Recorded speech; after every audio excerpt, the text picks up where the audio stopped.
Hi guys! Welcome to Lucky TV! Meron tayo isang challenge na gagawin ngayon kung saan ang kasama ko ang aking dalawang kaibigan, Nax. Dino, welcome sa Lucky TV. I'm honored. Sino to?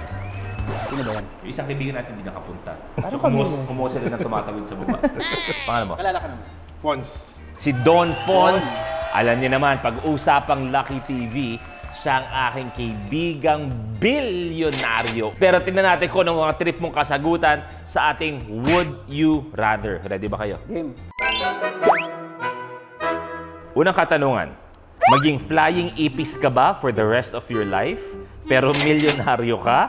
Or maging pinakapoging nilalang sa mundo, pero wala kang pera? I would rather be lumilipad na ipis. Flying ipis na milyonaryo. Pera. Siyempre, anong gagawin mo sa kapugian kung gutom ka naman? Eh di mas malaki pa yung pera sa'yo. Saan mo ilalagay yun? Ang pera ganito kalaki. Ang ipis pinakamalaki makikita mo, ganyan. In-assume ko ipis pera eh. So saan mo gagastusin yun? Hindi na yung pera. Dahil I can fly.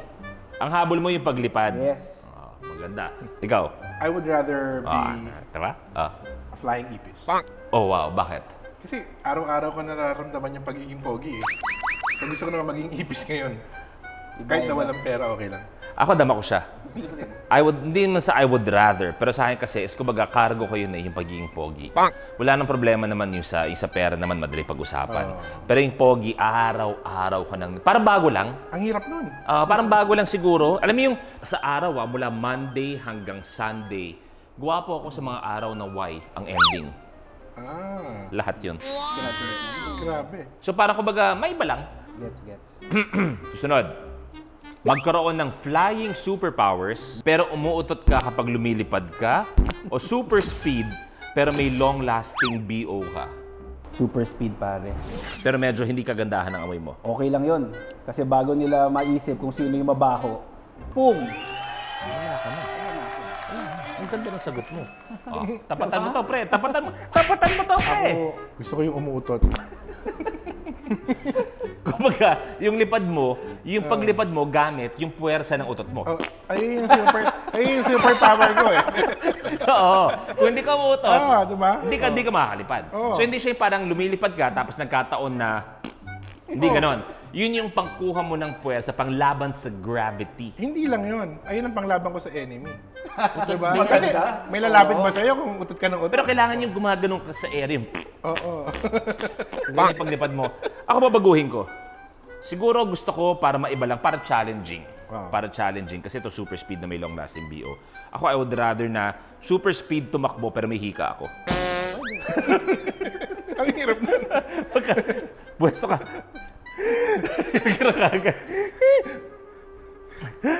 Gagano ko. Okay, susunod. Next. Laging malilate sa lahat ng mga reunion, trabaho, party by 30 minutes, o laging maaga sa lahat by 3 hours. Maganda yan. Ito kasi palaging late to eh. Bakit na palagi kang late? Seryoso yan. Excited ako eh. Pinaghahandaan ko yung event. Tulad ng last time, di ba? Hindi ako natulog. Kasi alam ko, magkikita tayo ng 5:30 AM. Inantok ako na... Totoo to. May flight kami ng maaga. Mga 3 pa lang, nag-uusap na kami. Tapos siya, wala.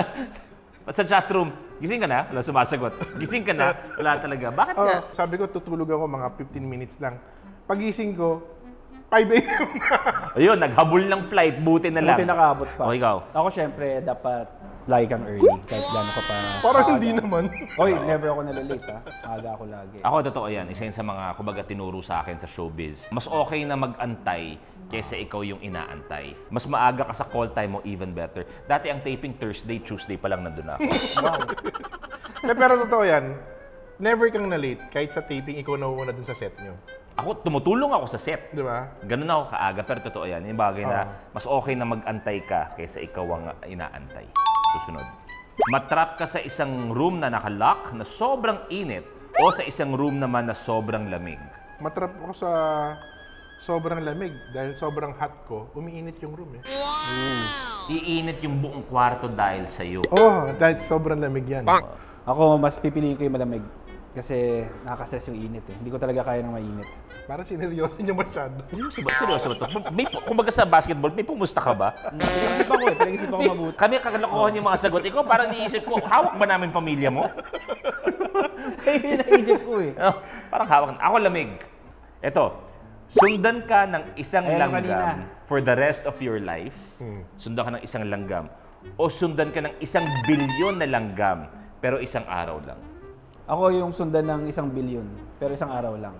Para tapos na after. Hindi ka nasusundan ng langgam. Poproblemahin mo ba yun kung may isa mang sumusunod sa'yo araw-araw? Na langgam? Oo. Ako, tatapakan ko na lang yan. Isa lang naman eh. Yung bilyon ang hirap noon. Paano mo tatapakan yun? O, babaguhin ko. Kasi etong si Dailo, ang fear niya ay ibon o manok. Hindi naman fear. Yun ang fear niya. Kung gusto mong talagang medyo umihi siya sa kanyang salawal, pakitaan mo ng ibon, lalo na yung wala pang feather. Ang pangit. Talaga. Kata mo? 1 bilyon na manok sumusunod sa'yo araw-araw o isang araw kasamang isang manok sa kwarto na walang balahibo na palipad-lipad siya. One-on-one na lang kami. Patayan kami dun sa kwarto. Mapapatay yung manok. Ito, mas-stuck ka sa deserted island for 2 days o mas-stuck sa EDSA traffic ng 16 hours. Ako yung mas stuck na lang sa island for 2 days kasi yung matraffic, lagi naman ako nasa-stuck sa traffic every day. Lahat naman tayo, damay-damay sa traffic eh. Oh. Doon na lang ako sa island. Pero pag sa island, walang gadget yun. Wala. Ikaw kasi dikit ka sa telepono mo. Mag-ano ako, magpiprayo kay Papa Jesus. Ano pa rin ka? 16 hours sa EDSA. Normal na sa atin. Normal na sa kasi. Pinakamatagal mong na-traffic? 4 hours. Yung Mga 2 weeks. 2 weeks siya hindi umuwi sa pamilya niya. Kasabi niya traffic. 2 weeks siya hindi umuwi. Galit na galit yung asawa niya. Saan ka galing? traffic. Okay, susunod. Love you. Love you. Ganyan dapat kayo sa mga kaibigan nyo. Di ba iniisip nyo kasi puro mga lalaki. Ano kayo, kailangan brusko.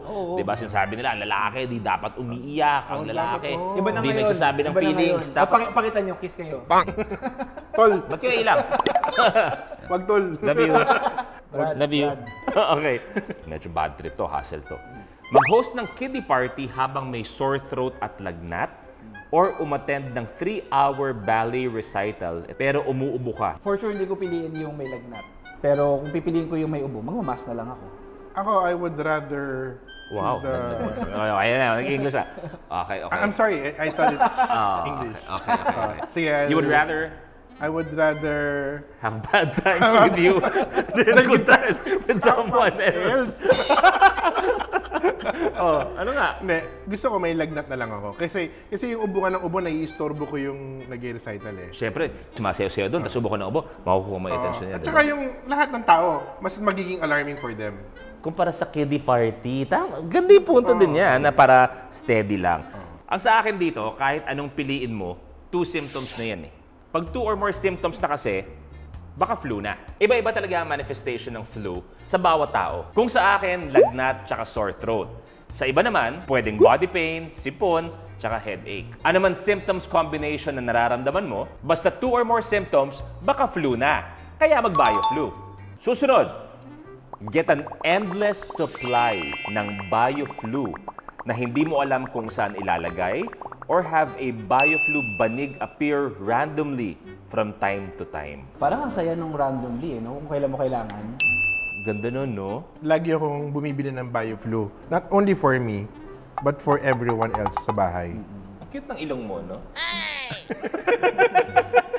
Okay rin yung random, pero yung endless supply is mas okay sa akin. Kasi lagi akong bumibili sa ano yan eh, sa drugstore ng... Ako naniniwala ako, hassle man, na, well, di naman hassle, challenging man na wala kang paglalagyan, mabuti na namin naka-ready na BioFlu Yes, oo, talaga dapat. para sa Dapat akin. talaga. Maganda kung laging may BioFlu na handa. Unexpected man o hindi, maagapan ng flu symptoms pag may BioFlu na nakahanda. Basta tandaan, pag may 2 or more symptoms kang nararamdaman, baka flu na yan.